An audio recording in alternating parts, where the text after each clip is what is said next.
बीपीकडे दुर्लक्ष करणं खूप धोकादायक ठरू शकतं. कारण बीपी वाढला किंवा खूप कमी झाला तरी तो हळूहळू शरीरातील महत्त्वाच्या अवयवांना नुकसान करतो. तेव्हा जर बीपी वाढत असेल तर त्याकडे दुर्लक्ष करणे आपल्यासाठी खूप धोकादायक ठरू शकतं. बीपी म्हणजे काय? तर रक्त हृदयातून शरीरात वाहताना रक्तवाहिन्यांवर पडणारा दाब म्हणजेच रक्तदाब होय.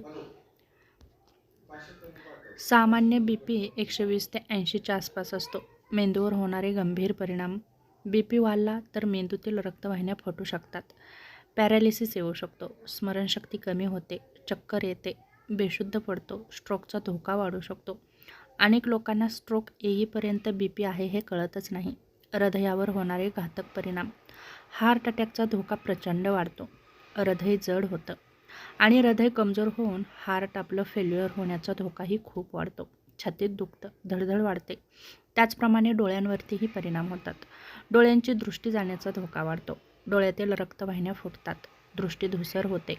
रेटिनाला इजा होते आणि आपल्याला हळूहळू अंधत्वही येऊ शकतं. किडनीचे गंभीर परिणाम. किडनीतील फिल्टर खराब होतात.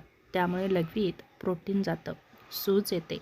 किडनी फेल्युअरचा धोका वाढतो. डायलिसिसची वेळ येऊ शकते. रक्तवाहिन्यांवरती परिणाम होतात. रक्तवाहिन्या कडक होतात. रक्तप्रवाह कमी होतो. हातपाय थंड पडतात. चालताना पाय दुखतात. लैंगिक आणि हार्मोनल समस्या निर्माण होतात. पुरुषांमध्ये लैंगिक कमजोरी जाणवू शकते. महिलांमध्ये हार्मोन्सचं असंतुलन दिसून येतं. गर्भधारणेत गुंतागुंत होते. मानसिक आणि दैनंदिन जीवनावरतीही परिणाम होतात. जसं की सतत थकवा येतो, झोप लागत नाही, चिडचिडेपणा वाढवतो, चिंता, नैराश्य वाढतं. दुसरं महत्त्वाचं म्हणजे कामात लक्ष अजिबात लागत नाही. अचानक मृत्यूचा धोका वाढतो. बीपी खूप वाढला तर त्याकडे जर दुर्लक्ष केलं तर अचानक हार्ट अटॅक येऊ शकतो. ब्रेन स्ट्रोक येऊ शकतो. झोपेत मृत्यूसुद्धा येऊ शकतो. बीपी वाढण्याची सामान्य लक्षणे म्हणजे पहिलं महत्त्वाचं लक्षण म्हणजे डोकेदुखी, मान अडकणे, चक्कर येणे, घाम येणे, छातीत जडपणा जाणवणे. म्हणून बीपीला सायलेंट किलर म्हणूनही ओळखलं जातं.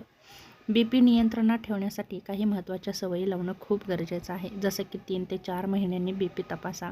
मीठ कमी खा. रोज 30 मिनिटे चाला. ताणतणाव कमी करा. पुरेशी झोप घ्या. डॉक्टरांनी औषधं लिहिलेली असतील तर ती औषधे वेळेत घ्या. महत्त्वाचं म्हणजे बीपीकडे हृदय, मेंदू, डोळे, किडनी यांचं कायमचं नुकसान होऊ शकतं. तेव्हा वेळीच काळजी घेतली तर बीपी पूर्णपणे नियंत्रणामध्ये राहू शकतो आणि आपल्या अवयवांचं होणारं नुकसानही नक्कीच टळू शकतं.